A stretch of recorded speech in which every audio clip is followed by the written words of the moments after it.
Winds on Mars can both help and hurt spacecraft. So we're getting really creative in how to study winds on the surface of Mars over a large region.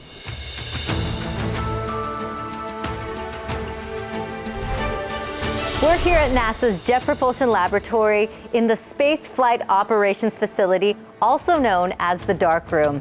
This is where engineers send commands and receive data from JPL missions, including NASA's Mars Reconnaissance Orbiter. Now, detailed images from the orbiter are helping scientists better understand Martian winds.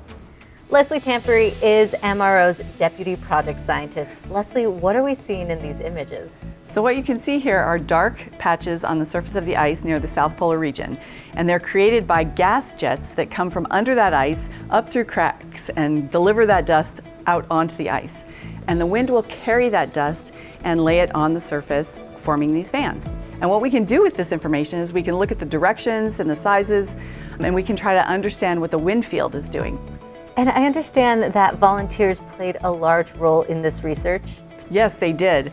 We have taken about 75,000 images over all of Mars with our MRO HiRISE camera. We used citizen scientists, 80,000 volunteers, to map these fans and map their directions and sizes. Why is it important to study wind direction on Mars?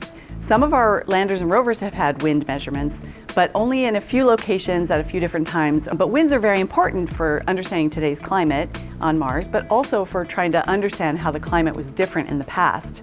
We also have huge dust storms that occur on Mars sometimes. But we don't understand why some storms become global and some don't. So we're trying to understand the wind field to try to put all these pieces together to understand Mars better.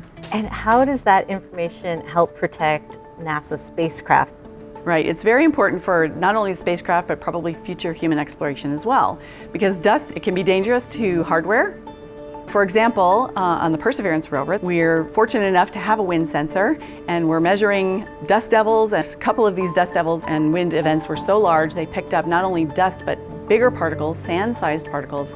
And in fact, some of the wind sensors were damaged on the Perseverance rover. In other locations, we see hardly any dust devils. For example, the InSight lander has solar panels. The solar panels are completely covered with dust, and so the power is waning, and we'd really like to see some dust devils coming by so that they could clean off those solar panels and provide InSight with some more power.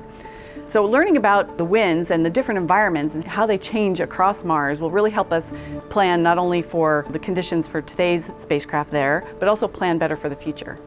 Thank you, Leslie. To get the latest updates, follow @NASAJPL and @NASA Mars on social media, or take a deeper dive on the mission websites at mars.nasa.gov.